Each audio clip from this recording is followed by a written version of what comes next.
Sa parole de vie pour tes frères, au nom du Père et du Fils et du Saint-Esprit. Alléluia, Alléluia, Alléluia.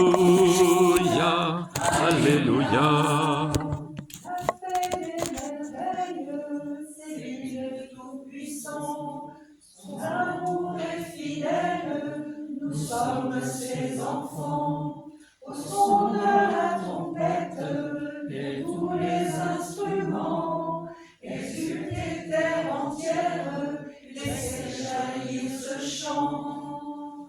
Alléluia, Alléluia, Alléluia, Alléluia, Alléluia, Alléluia, Alléluia, Alléluia.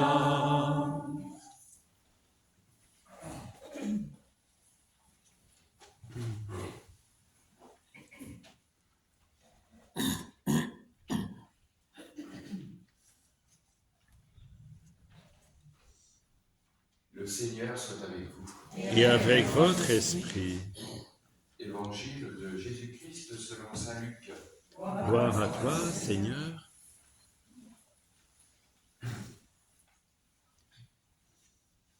En ce temps-là, Jésus disait à ses disciples une parabole sur la nécessité pour eux de toujours prier sans se décourager. Il y avait dans une ville un juge qui ne craignait pas Dieu et ne respectait pas les hommes. Dans cette même ville, il y avait une veuve qui venait lui demander « Rends-moi justice contre mon adversaire ». Longtemps, il refusa. Puis il se dit « Même si je ne crains pas Dieu et ne respecte personne, comme cette veuve commence à m'ennuyer, je vais lui rendre justice pour qu'elle ne vienne plus sans cesse m'assommer. »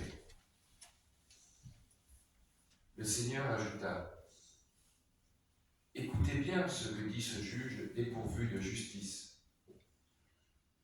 Et Dieu ne ferait pas justice à ses élus qui crient vers lui jour et nuit? Les fait-il attendre? Je vous le déclare, bien vite, il leur fera justice. Cependant, le Fils de l'homme, quand il viendra, trouvera-t-il la foi sur terre? Acclamons la parole de Dieu. Louange à toi, Seigneur Jésus.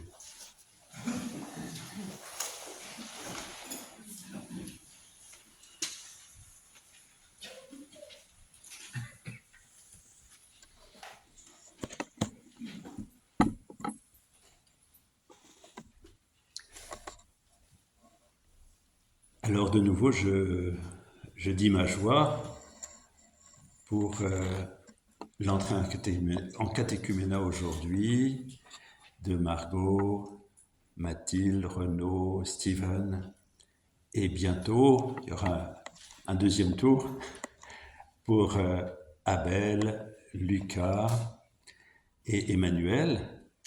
Et puis, il y a encore quelqu'un qui m'a été nommé, qui chercherait aussi ce chemin vers le baptême. Et là, le prénom ne me revient pas, c'est personne que je n'ai pas encore rencontré. Donc c'est extraordinaire. Et puis alors, Maria Florencia, qui prépare sa confirmation. C'est une très grande joie pour notre communauté, de voir ce travail du Seigneur dans vos vies qui vous conduit à venir aujourd'hui, ici, dans cette église.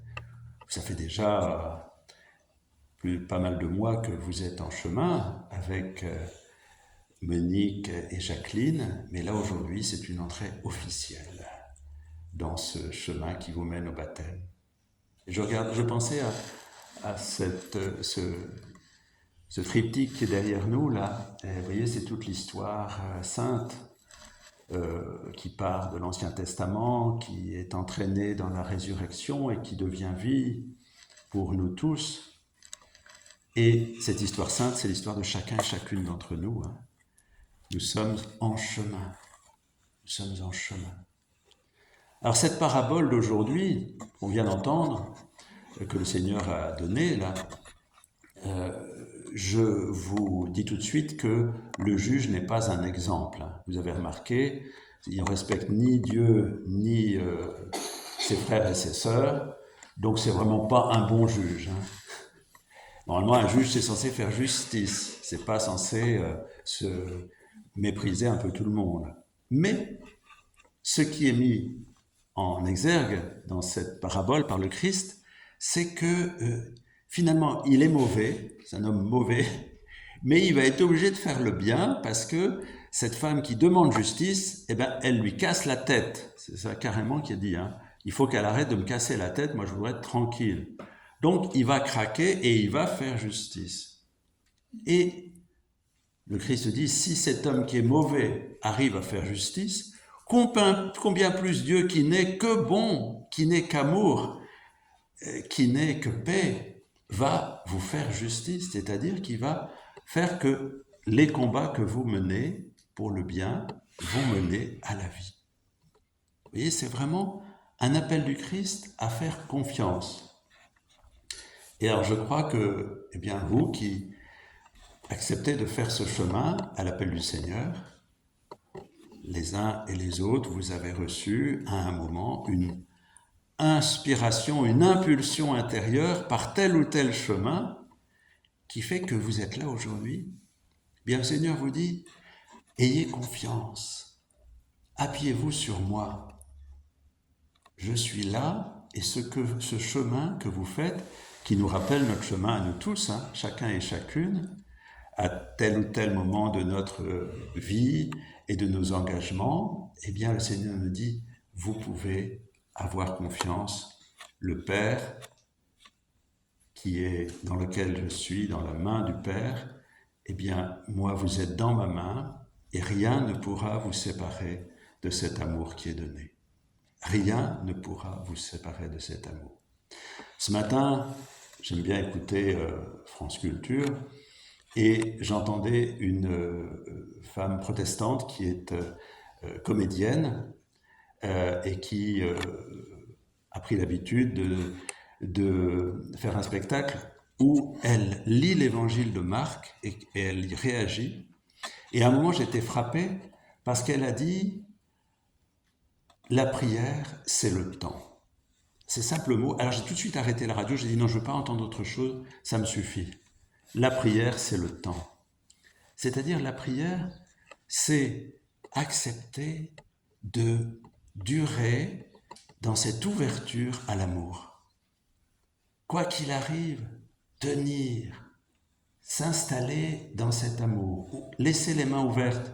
Alors, Moïse n'est pas non plus, il ne faut pas le prendre, c'est une parabole aussi finalement, parce que demander que les ennemis soient écrasés, tout ça, bon. Qu'est-ce que ça nous dit, cette histoire de Moïse? Mais il maintient les bras ouverts. Et le combat que nous avons à mener n'est pas un combat contre les autres, c'est un combat contre toutes les forces qui ne vont pas dans le sens de la vie. Pour tout ce qui est en nous et à l'extérieur de nous mène dans des impasses. Et le Seigneur dit, laissez les bras ouverts, laissez les mains ouvertes, pour que je puisse vous combler. Et le Seigneur, vous savez, c'est le plus patient. C'est le pape François qui disait, nous on se lasse quelquefois de vouloir recevoir son amour, le Seigneur ne se lasse jamais de vouloir nous le donner. En fait, le temps, la patience, l'attente, la prière, elle est d'abord du côté de Dieu, qui est devant chacun d'entre nous, à genoux, pour nous dire, est-ce que tu veux bien accueillir mon amour? Est-ce que tu es prêt à me laisser faire des merveilles dans ta vie et dans le monde? Le premier qui prie, c'est Dieu. Et il prie qui? Nous. Ça inverse un peu les choses. Le Seigneur dit, je me tiens à la porte et je frappe à la porte de ton cœur. Ouvre-moi la porte et je te comblerai. Alors, la prière est toujours exaucée. Qu'est-ce que ça veut dire? Je me souviens quand j'étais curé il y a 25 ans à Paris, rue Saint-Denis,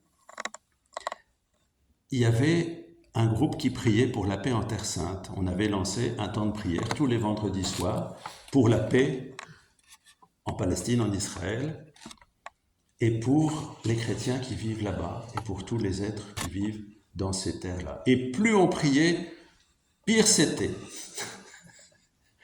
Alors à un moment, une sœur de ma paroisse, sœur Udo, qui était un peu un pilier de la paroisse et de la prière, vient me voir à la sacristie et me dit « J'en ai marre de cette prière. Plus on prie, pire c'est. » Alors on arrête? Mais bien sûr que non. Bien sûr que non. Il faut au contraire maintenir cette certitude qu'à un moment ou à un autre, l'amour que Dieu met en nous et dans tous les êtres finira par triompher. C'est ça que nous dit aujourd'hui l'Évangile. Croyez, durez, persévérez, puisque c'est l'amour qui va triompher. Alors ça demande une certaine foi. Vous êtes d'accord, hein? Quelquefois, l'actualité aurait tendance à nous dire « bon. » Et le Christ dit « Non, continuez, croyez-y, luttez pour que l'amour triomphe, pour que la paix triomphe dans les cœurs, dans les familles, dans nos quartiers, dans le monde, que la paix triomphe, que l'amour grandisse. » Et vous voyez, en fait, on voudrait quelquefois que ce soit les événements extérieurs qui changent. Mais ce que le Seigneur nous dit, c'est que si vous ouvrez votre cœur, si vous prenez le temps, la prière c'est le temps, si vous prenez le temps de vous ouvrir à mon amour, je vais vous donner tout ce dont vous avez besoin pour être les ouvriers de mon amour dans ce monde. Et pour avoir la force, l'imagination, l'intuition, c'est l'intuition qui vous mène ici aujourd'hui, qui est suggérée plus profond de vous par le Seigneur, eh bien, continuez à faire fond sur lui. Et il va vous donner ce dont vous avez besoin pour vivre votre vie de manière toujours plus belle, plus bonne, plus forte, plus entière. C'est vraiment ça l'enjeu. C'est que le Seigneur ne nous lâche pas. Alors nous ne le lâchons pas. Tenons sa main. Lui nous tient dans sa main.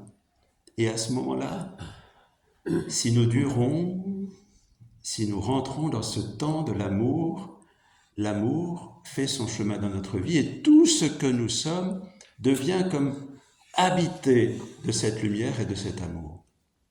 Donc vous avez vu, cette femme, cette veuve, elle luttait pour la justice et elle a duré dans sa lutte. Elle a obtenu gain de cause. Il nous est demandé, nous aussi, de durer dans nos engagements, dans nos chemins. S'il y a certains jours où on aurait tendance à baisser les bras, mais se dire, Seigneur, mais donne-moi cet enthousiasme, donne-moi cette force, donne-moi cette paix. C'est le Seigneur qui va nous le donner, de durer dans cette ouverture à la vie et à l'amour. Je ne sais pas si vous vous souvenez, mais il y a 15 jours, je vous ai fait répéter à plusieurs reprises une phrase qu'avait dit le pape Léon. Est-ce que ceux qui étaient là s'en souviennent? Eh bien, vous voyez, hein, pourtant on l'a répété 4-5 fois pendant la célébration. Ça craint. C'était au sujet... Non, il n'a pas parlé d'Alzheimer. Le pape Léon, pour la sauvegarde de la création, nous a invités à 2 choses. Il a dit, pas de place pour l'indifférence, ça c'était la première, pas de place pour la résignation. Vous voyez, pas de place pour l'indifférence, pas de place pour la résignation. Et on peut le redire aujourd'hui. Cette veuve, elle ne s'est pas résignée, elle a cru qu'elle aurait justice. Eh bien nous, dans nos engagements de vie, dans nos chemins de vie, pas de place pour la résignation et une ouverture à la certitude que Dieu veut notre bonheur et nous entraîne ensemble, non seulement à vivre un bonheur fraternel et communautaire, mais à répandre le bonheur dans nos engagements à l'extérieur.